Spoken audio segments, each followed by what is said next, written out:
Welcome to Chillin' 101. We hope this video helps. In this video, I will show you how to change a headlight bulb in a Fiat 500.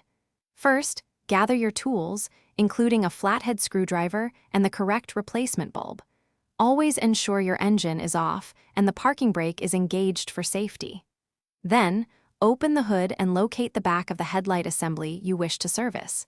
This preparation makes the process smooth and efficient. Next, you'll need to remove the headlight unit itself. Look for the two retaining screws positioned on the top of the headlight assembly. Using your flathead screwdriver, carefully loosen and remove these screws completely. Once the screws are out, gently pull the entire headlight unit straight forward. It should slide out of its mounting clips with a little careful effort. Now, with the headlight unit out, you can access the bulb.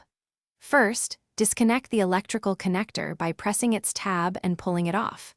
Depending on your bulb type, you might unclip a retaining spring or twist the bulb holder to release the old bulb. Carefully remove the old bulb and insert the new one, making sure not to touch the glass with your bare hands. Finally, it's time to reassemble everything. Reconnect the electrical connector to your new bulb, ensuring it clicks firmly into place. Carefully slide the entire headlight unit back into its original mounting position until it sits flush. Reinsert and tighten the two retaining screws you removed earlier. Lastly, turn on your vehicle and test the new headlight bulb to confirm it's working correctly. Thanks for watching. Consider subscribing if we helped you.